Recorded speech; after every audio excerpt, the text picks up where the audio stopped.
오늘은요, 제가 사실 말씀을 준비를 어저께까지 다 마쳤습니다.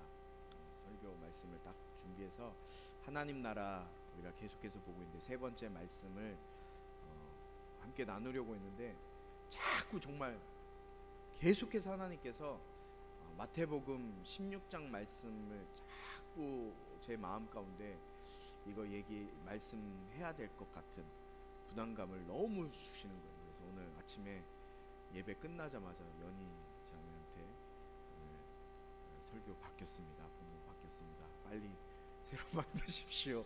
해갖고 오늘 급하게 주님이 우리 꿈꾸는 교회 4주년 되는 이 시점에 우리에게 주시고자 하는 말씀이 있다라는 마음으로 함께 이 말씀을 좀 나눴으면 좋겠습니다. 오늘 말씀은요, 마태복음 16장 13절부터 19절까지 말씀을 한번 같이 읽어보도록 하겠습니다. 우리 4주년 되는 우리 꿈꾸는 교회에게 주시는 하나님의 음성으로 믿으시고 함께 마음을 쏟아서 함께 읽었으면 좋겠습니다. 제가 한 절 읽고 여러분들이 한 절 읽고 교독하도록 하겠습니다. 이 말씀은 살아계신 하나님 말씀입니다. 예수께서 가이사랴 빌립보 지방에 이르러 제자들에게 물으셨습니다. 사람들이 인자를 누구라고 하느냐?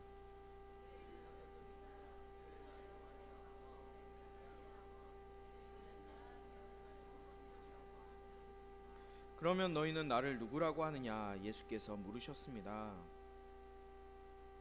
16절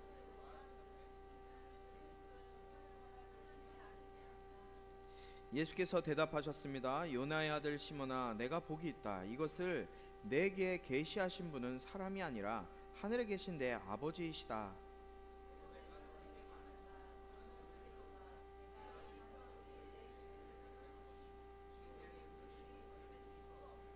함께 읽습니다. 시작. 내가 내게 하늘나라의 열쇠들을 줄 것이다. 무엇이든지 내가 땅에서 매면 하늘에서도 매일 것이요 내가 땅에서 풀면 하늘에서도 풀릴 것이다. 아멘. 아멘. 예배 시작하기 전에 우리 한 분을 좀 소개했으면 좋겠습니다. 우리 유은영 선생님 오늘 처음 우리 교회 나오셨는데요. 우리 1년 전인가요? 1년 전에 지역아동센터에서 또 실습하시다가 또 우리 꿈꾸는 교회 이제 오늘부터 12월부터 함께 섬겨주시기 위해서 오셨습니다. 하나님 우리가 동역자를 붙여주세요. 그런데 하나님이 또 필요할 때 붙여주실 줄 믿습니다. 우리 윤영 선생님 환영합니다. 박수.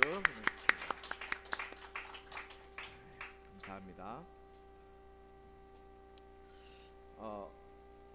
우리 꿈꾸는 교회에 대해서 계속해서 저는 물음이 있었어요. 교회가 무엇일까?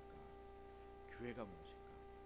교회는 언제나 신약 성경에 보면 교회는 이런 건물이 아니었어요. 근데 우리는 교회, 지금 이야기하는 교회 무슨 교회 하면 이 교회에 대한 이 인식이 건물을 가지고 있는 것으로 대부분 다 알고 있어요. 그러나 교회는 건물을 이야기하는 것이 교회가 아니었다는 것을 계속해서 제 마음속에 다시금 이렇게 막 계속해서 일어나게 되는 거, 알게 되는 것 같아요. 그런데 이 교회, 우리가 꿈꾸는 교회라는 것으로 모여 있는데, 그럼 우리가 꿈꾸는 교회로 하나님께서 모이게 하신 이유가 뭘까? 또 하나님께서 우리 꿈꾸는 교회를 이곳에 세우신 하나님의 뜻과 비전이 있잖아요. 우리가 사명 선언을 우리가 지난번에는 함께 나눴어요. 전 정말 열심히 행복하게 사역하고 있던 저에게 하나님께서 뜬금없이 너는 행복하니? 너에게 맡겨주신 애들은 어디 있니? 걔네들은 어떠니? 라는 마음을 주시면서 나 혼자만의 행복으로 그냥 취해 있으면 안 되겠다라는 생각을 갖게 됐고, 다시 기도하는 중에 하나님께서 우리 사모에게 동일한 마음을 주셔서 이곳에 정말 아무것도 없이 그냥 창고로 쓰고 있는 이곳을 하나님께서 교회로 또 세우시겠다는 계획을 알게 됐고, 그렇게 시작하게 됐습니다. 제가 교회를 시작하면서 우리 꿈꾸는 교회 성도들과 교회에 대한 기도를 하고 있는데, 그 기도의 내용들을 여러분들은 알까? 내가 무엇을 위해서 기도할까? 저의 목회자로서의 기도의 내용도 그렇고 여러분들이 알고 있을까? 목사님이 제가 이제 우리가 신년 송구영신 예배 때 기도 제목을 한 7, 8가지 써서 내는데, 그 써서 내는데 보면 처음에는 뭐 공부 잘하게 해주세요, 좋은 남자친구, 멋진 남자친구 만나게 해주세요, 이런 기도 제목을 써서 내는데, 그런 기도 제목 위해서 내가 기도해야 될까? 뭐 고민이 됐어요. 그런데 에베소서 말씀을 보니까 제가 기도하고 있는 모습과 또 바울 사도가 감옥 안에서, 로마의 그 감옥 안에서 에베소 교회를 향하여 썼던 그 기도, 그리고 편지를 보면서 바울도 자기가 사랑하고 또 길러냈던 성도들을 이렇게 신앙생활을 했으면 좋겠다 하는 마음으로 편지를 썼던 모습을 제가 또다시 발견하게 되면서 우리 성도들에게 목회자의 기도의 내용을 함께 좀 나누고 싶다는 마음이 먼저 들었어요. 우리 에베소서 1장 16절부터 19절까지 말씀인데요, 이게 바울의 로마에 있을 때, 로마 감옥에 있을 때 에베소 교회를 향한 바울의 편지예요. 그 편지를 한번 같이 좀 나눴으면 좋겠습니다. 이것이 저의 기도, 여러분들을 향한 기도의 제목이에요. 한 절씩 읽으면서 함께 말씀을 좀 제가 설명하고 나누도록 하겠습니다. 먼저 1장 16절 말씀입니다. 한 목소리로 읽습니다. 시작. 내가 기도할 때마다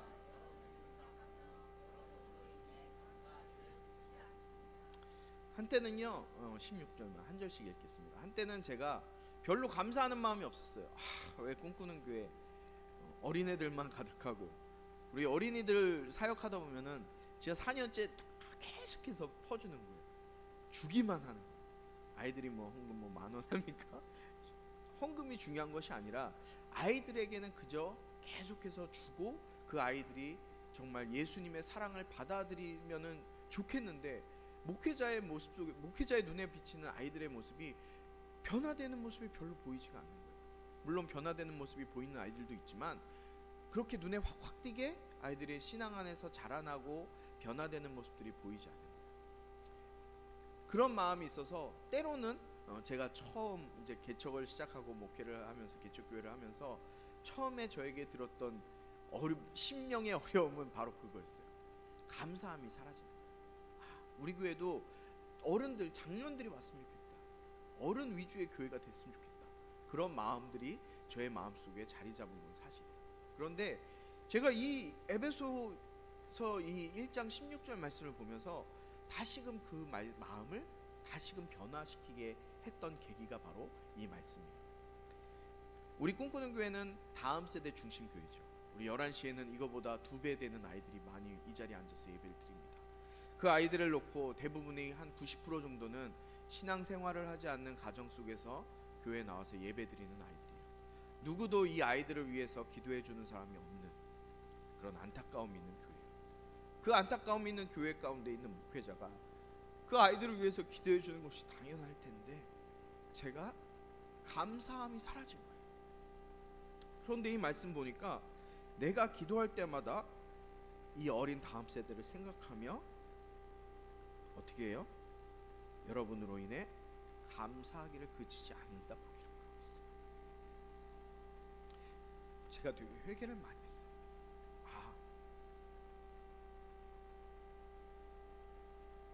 어른들이 와서 채워주는 교회가 아니라 하나님께서 맡겨주신 영혼들로 감사하고 그들을 위해서 기도해 줄 수 있는 목회자가 되어야 되는데, 그렇지 못한 제 자신이 참 사꾼이구나 하는 생각이 들더라고요. 제가 여러분들을 위해서 기도할 때마다 하나님께서 어떻게 됐든 여러분들을 이곳에 보내주셔서 예배할 수 있게 하셨다, 함께 하나님을 섬기게 하고 여러분이 이 자리에 앉아있는 것만으로도 감사하다는 마음으로 함께 기도하고 있습니다. 17절 함께 했습니다. 시작. 우리 주 예수 그리스도의 하나님 영광의 아버지께서 여러분에게 지혜와 계시형을 주셔서 하나님을 알게 하시기를 기도합니다. 다음 세대뿐만 아니라 제가 기도하는 두 번째 기도 제목은 여러분들이 하나님을 알게 되는 것이었어요. 하나님을 아는 것. 예수 그리스도의 하나님 영광의 아버지께서 여러분에게 지혜와 계시의 영을 주셔서 하나님을 알게 하시기를 기도합니다. 우리가 하나님을 알 수 있는 방법은 무엇이에요? 하나님의 말씀이신 성경을 통해서 하나님을 알아갈 수 있는 거예요. 그런데 성경을 통해서만 그냥 성경을 읽는다고 하나님을 알 수 있는 것이 아니라 누구를 통해서 알 수 있느냐? 바로 성령님께서 계시해 주시고 알게 해 주시는 하나님의 그 성령을 통해서 우리가 하나님을 알 수 있는 거예요. 교회에 나온다 그래서 성도가 아니에요. 여러분, 교인이지만 성도는 아닐 수 있어요. 교인은 될 수 있지만 성도는 아닐 수 있어요. 성도라는 말은 거룩한 백성이란 뜻이에요. 하나님의 거룩한 백성. 교회만 나오면 그냥 교인이에요. 그러나 예수 그리스도를 주인으로 모신, 내 인생의 주인으로 모신 사람은 바로 거룩한 백성이라는 성도의 별명을 받게 되는 거예요. 그래서 저는 여러분이 하나님의 말씀을 들을 때 성령님께서 계시해 주시고 깨닫게 해주시는 하나님의 은혜를 통해 하나님의 말씀이 저와 여러분이 마음 가운데 깨달아서 하나님을 알게 되길 바라는 것이 저의 기도 제목이에요. 여러분, 하나님을 알 수 있게 되길 축복합니다. 하나님은 어떤 분이세요? 예수 그리스도세요. 하나님이 바로 예수 그리스도예요. 그 말씀을 우리가 마태복음을 통해서 이따 또 설명해 드리도록 하겠습니다. 18절 말씀입니다. 시작. 그가 여러분의 마음 눈을 밝혀 하셔서 하나님의 부르심의 소망이 무엇이며 성도 가운데 있는 하나님의 유업의 영광의 풍성함이 무엇이며. 아멘. 성령님께서 우리의 마음의 눈을 밝혀주셔서 하나님의 부르심의 소망이 무엇인지. 여러분, 하나님의 부르심의 소망이라는 건 무엇일까요? 여러분들을 하나님이 부르셨다는 거예요. 여러분들이 이 자리에 원해서 나오건 누구의 권유로 해서 나오건 그것에 상관없이 하나님께서 여러분들을 성령님을 통해서 이 자리에 나와 예배하게 하셨다는 거예요. 그게 하나님의 부르심이라는 거예요. 하나님의 부르심이 먼저 여러분들에게 있었고, 그리고 성도 가운데 있는 하나님의 유업의 영광의 풍성함이 있는 거예요. 이게 무슨 말이냐? 하나님의 유업의 영광의 풍성. 하나님의 유업은 무엇에 있습니까? 예수 이름에 있는 거예요. 하나님의 유업은, 하나님의 유업이라는 것이 뭐예요? 하나님께서 가지고 계신 모든 권세와 능력이 유업이잖아요. 그 유업이 우리 가운데 흘러 들어와야 되는데 그 흘러 들어올 수 있는 방법이 무엇이냐? 바로 예수 이름에 있다는 거예요. 예수 그리스도 가운데 있는 거예요. 그 예수 그리스도 가운데 있는 그 유업에 그냥 작은 유업이 아니라 풍성함이 저와 여러분 가운데 있게 되길 위해서 기도하는 거예요. 여러분, 저와 여러분 가운데 하나님의 영광의 유업이 차고 넘치게 되길 주님의 이름으로 축복합니다. 그래서 저뿐만 아니라 정말 여러분 가운데 예수의 이름의 능력이 나타나서 여러분이 손대서 기도하는 자들마다 그들의 병이 치료되고 귀신이 떠나가고 그들의 죄가 회개되어지는 역사들이 저와 여러분을 통해서, 목회자인 저뿐만 아니라 이 자리에서 예배하는 성도들인 여러분들을 통해서 나타나게 되는 것이 하나님의 영광의 유업이 풍성하게 되는 거예요. 그 역사들이 여러분에게 나타나게 되길 축복합니다. 19절입니다. 시작. 하나님의 힘의 능력의 역사하심을 따라 믿는 우리를 위해 베푸신 하나님의 지극히 크신 권능이 어떠한지 여러분으로 하여금 알게 하시기를 기도합니다. 아멘. 하나님의 힘의 능력의 역사하심을 따라 믿는 우리를 위해 베푸신 하나님의 크신 능력이, 권능이라는 얘기는 권세와 능력이에요. 권능이 어떠한지를 우리가 알게 되는 것. 우리가 예수의 이름을 사용할 때마다 나타나게 되는 그 능력과 권세들이 여러분들 그냥 들어서만 아는 것이 아니라 저와 여러분의 삶 가운데 실제가 되어 나타나게 되는 것이 저의 기도 제목이에요. 우리 꿈꾸는 교회는 다른 교회랑 좀 다르게 항상 강조해서 이야기하는 게 있어요. 뭐예요? 예수의 이름이에요. 우리의 힘으로 할 수 없으니 예수의 이름으로 나아가자. 예수의 이름으로 살아가자. 예수의 이름으로 쓰임받자. 이것이 우리 꿈꾸는 교회의 모토예요. 여러분, 제가 여러분들의 기도하는 이 기도의 제목이 이 에베소서 교회를 통해 나타나고 있다는 것을 여러분들 기억하시기 바라요. 그러면서 이 바울 사도가 이 에베소 교회에게 하는 마지막 인사가 있어요. 23절 말씀입니다. 23절 함께 있습니다. 시작. 교회는 그리스도의 몸이요 만물 안에서 만물을 충만케 하시는 분의 충만입니다. 아멘. 여러분, 교회가 뭐래요? 교회가 그리스도의 몸이에요. 그리스도의 몸이에요, 교회. 여러분, 그렇기 때문에 여러분이 혼자 신앙생활을 할 수는 없는 거예요. 우리 주변에 예전에 교회 다니다가 지금은 어떤 일로 교회 상처받아서, 어떤 목회자의 누구의 일로 상처받아서 예배드리지 못하고 교회 다니지 못하는 분들이 계실 거예요. 우리는 그분들을 요새는 가나안 성도라 그래요. 가나안 성도, 떠돌아다닌다는 얘기예요. 교회를 정하지 않고. 혼자 신앙생활하는 것은요, 내가 인터넷으로 어떤 유명한 목사님의 말씀을 듣고 예배드립니다 라고 얘기하지만 그것은 교회가 아니에요. 교회는요, 예수 그리스도의 몸에 연결되어져야 되는 거예요. 연결되어져. 그러면 내 손가락이 잘라졌어요. 이 지체라 그러죠. 손가락이 잘라졌어요. 잘라진 손가락이 저기 가 있으면 이거 살아 있어요? 손가락 살아 있지 못해요. 교회는요, 혼자 설 수 없는,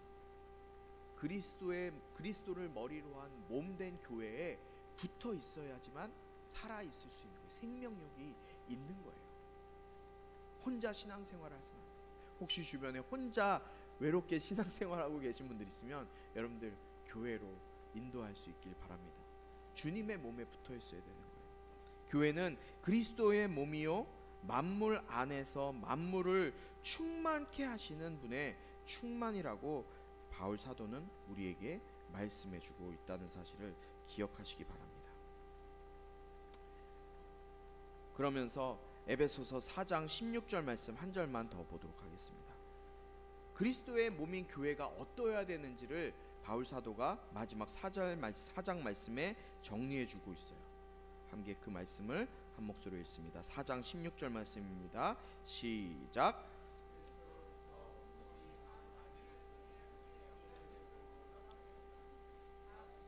맡은 분량대로 가능한 것인데 기능한 가운데 구멍을 자라나게 하며 사랑 가운데 스스로 세워갑니다.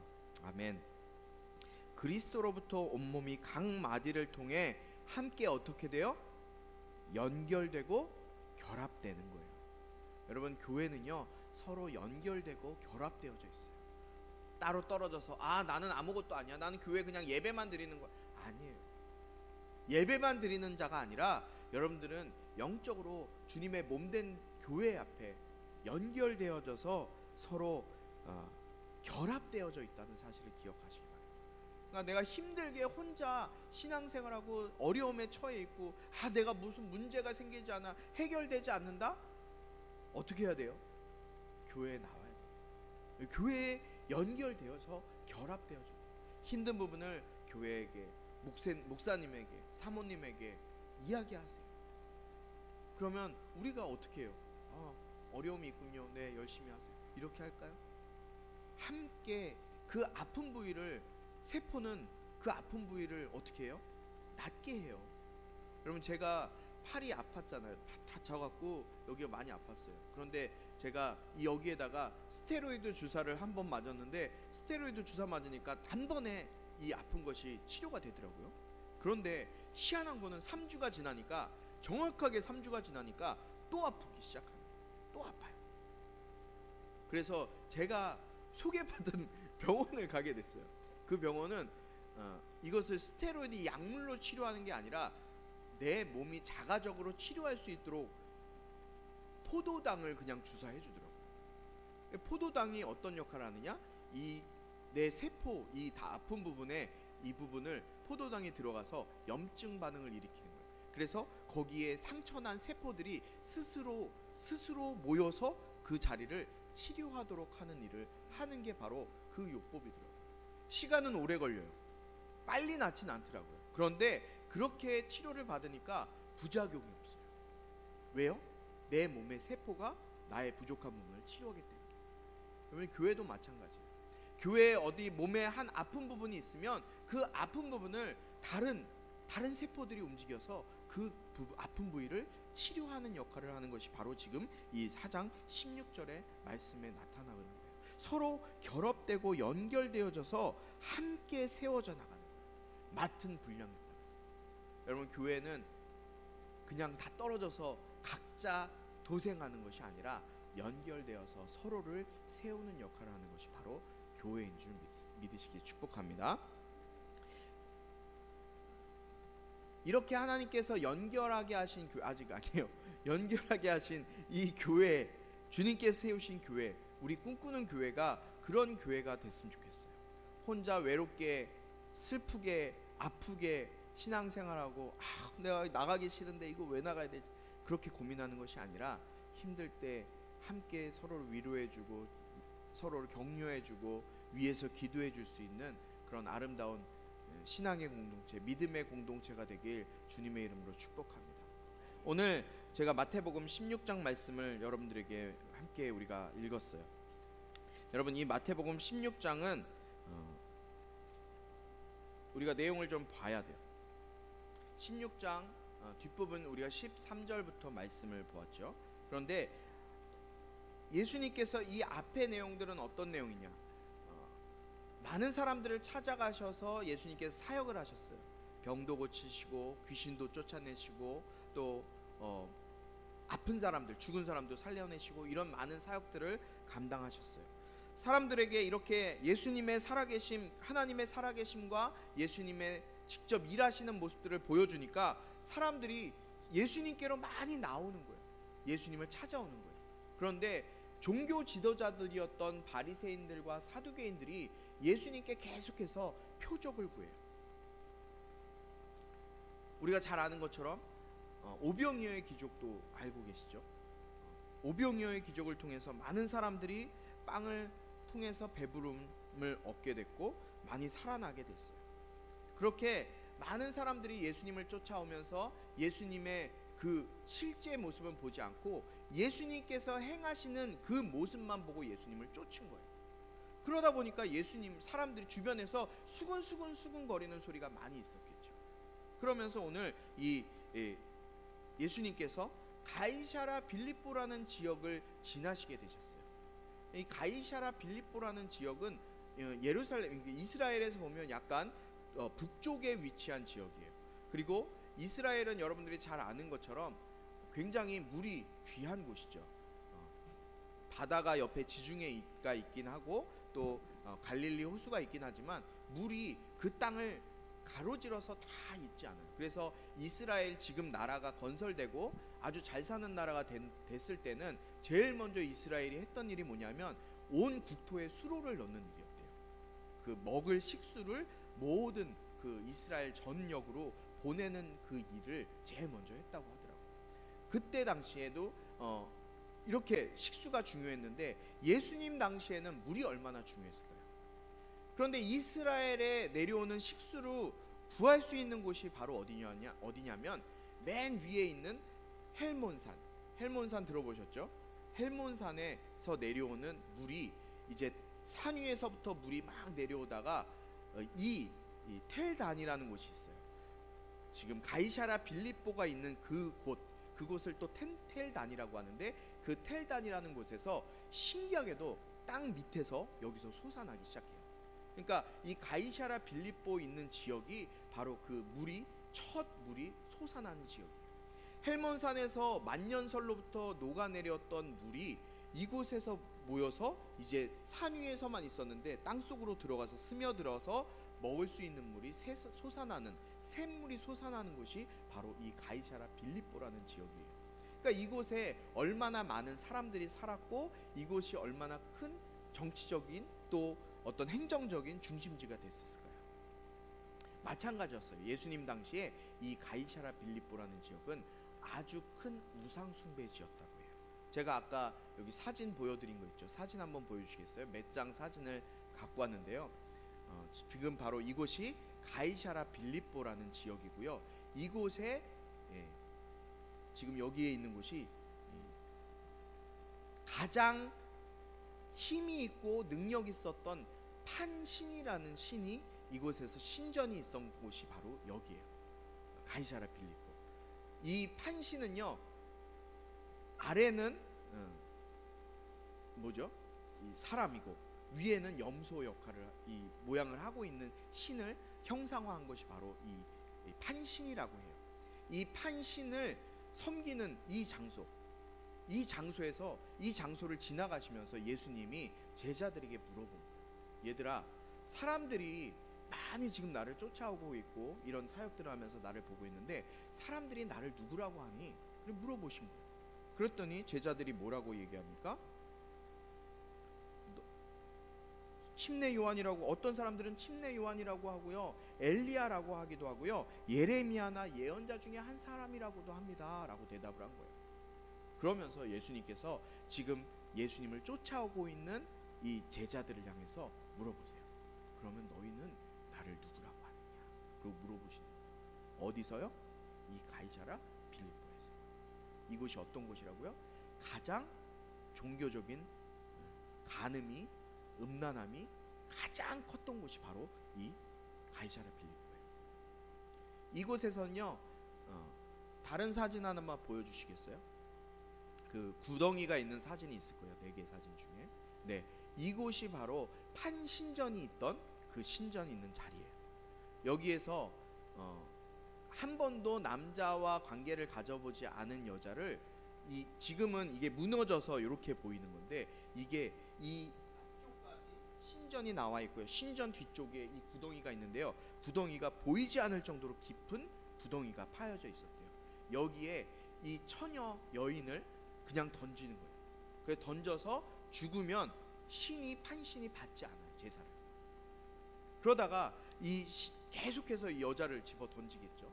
막 낭떠러지니까 돌에 치여서 죽기도 하고 그럴 텐데, 어떻게 하다가 이 제물로 던진 여자가 뭐 다른 사람의 몸에 떨어져 있던 어떻게 하든 살아 있으면 그 살아 있는 여인을 이 우상 판신이 받았다, 자신들의 소원을 들어줬다 라면서 이곳 아까 그 광장 같은 곳이 있었죠. 그곳에서 축제가 벌어지는데 음악을 하고 막 악기 연주하고 막 연주를 하면서 막 흥분해서 이렇게 하다가 보면 거기에 뭐가 있었어요? 염소가 있었죠. 그 염소가 신이라 그랬잖아요. 그 염소와 교합하는 그런 장소가 바로 이 가이사랴 빌립보 그 신전 주변이었어요. 가장 이스라엘에서 종교적으로 음란한 이 지역에서 예수님께서 제자들에게 물어보시는 거예요. 너희들은 나를 누구라고 하느냐? 사람들은 나를 뭐 엘리야라고도 하고 뭐 예레미야라고도 하기도 하고 하지만 너희들은 나를 누구라고 하느냐? 라고 주님이 제자들에게 물으신 거예요. 제자들이 어땠을까요? 지금 이런 장소예요. 하나님 예수님께서 이 장소에서 제자들에게 질문하신 것은요, 그냥 질문하신 것이 아니에요. 이렇게 우상 숭배가 극심한 장소에서 누구와 비교했었습니까? 지금 질문하시는 거예요. 자기 자신을 빗대서 질문하시는 거예요. 너희들은 나를 누구라고 하느냐? 그때 베드로가 뭐라고 이야기합니까? 시몬 베드로가 16절에 보니까 16절 말씀 한번 띄워주시겠어요? 시몬 베드로가 대답했습니다. 주는 그리스도시요 살아계신 하나님의 아들이십니다. 베드로가 이 고백을 하는 거예요. 어느 장소에서요? 우상 숭배가 가장 심했던 장소에서 시몬 베드로가 주는 그리스도시요 살아계신 하나님의 아들이십니다 라고 고백을 했어요. 이 고백을 들으니까 예수님이 깜짝 놀라신 거예요.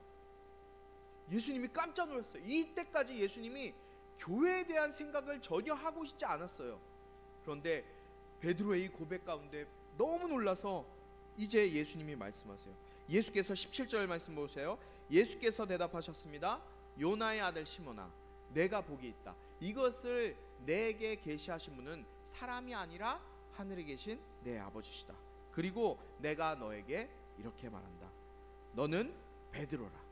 이 베드로란 말은 페트로라고 말씀드렸죠. 반석이다라는 뜻이에요. 반석이다.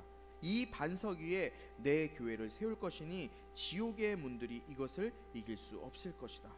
내가 내게 하늘나라의 열쇠들을 줄 것이다.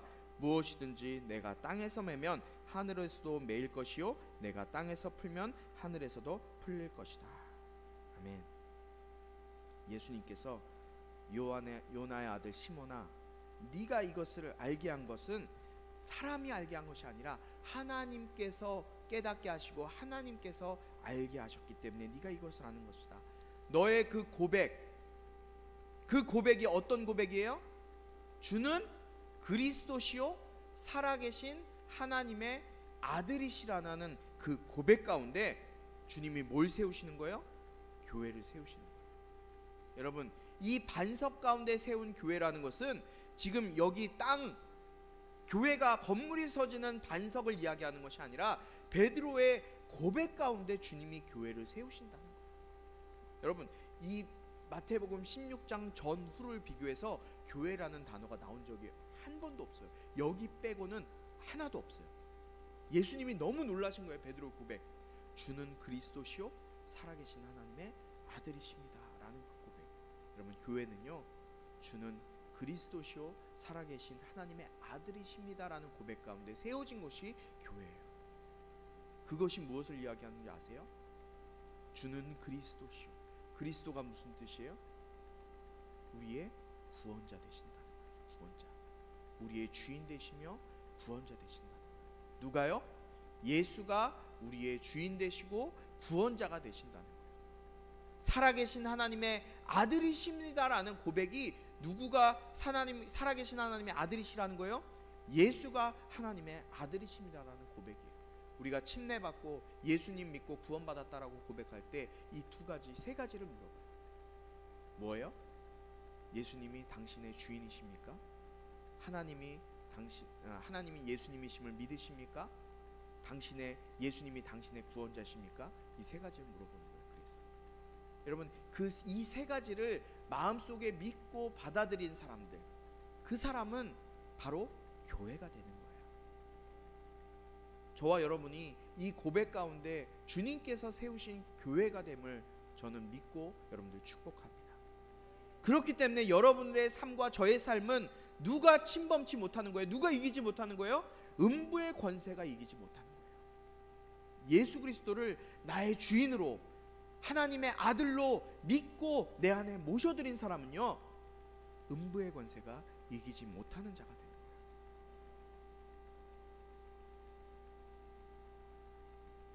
그런 자를 향해서 주님이 마지막 19절에 뭐라고 하십니까? 하늘나라의 열쇠들을 줄 것이다 라고 말씀하세요.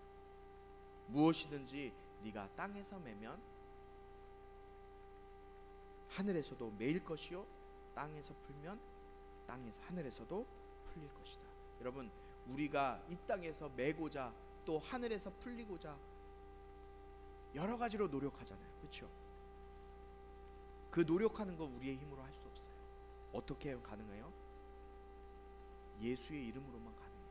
예수를 나의 주인으로 모시고 예수님이 하나님의 아들이심을, 나의 구원자 되심을 인정할 때, 그때 비로소 우리가 땅에서 매면 하늘에서도 풀리고, 매이고 땅에서 풀면 하늘에서도 풀리는 거예요. 여러분들, 재정의 문제, 건강의 문제, 여러 가지 문제들 우리 있잖아요. 살아가면서 그런 문제들 가지고 살아가잖아요. 그런 문제들을 우리가 이 땅에서 풀고자 원하잖아요. 풀기 원하는 건 어떻게 가능한 거예요? 예수의 이름이 여러분 가운데 있으면, 예수님을 나의 주님으로 모시고 살아가면 여러분 교회가 되어서 음부의 권세가 이기지 못하는 저와 여러분이 될 줄 믿습니다. 예수 그리스도의 은혜와 하나님 아버지의 극진하신 사랑과 성령의 감화, 감동, 치유, 회복 세워주시며 은혜가 이 시간 주는 그리스도시요 살아계신 하나님의 아들이시라는 고백 가운데 나의 삶을 드리고 교회를 위해 쓰임받고 연결되어지기로 다짐하는 우리 모든 영혼들 가운데, 모든 성도들 가운데, 온라인으로 예배하는 자들 가운데 지금부터 영원토록 함께하기를 축원하옵나이다. 아멘.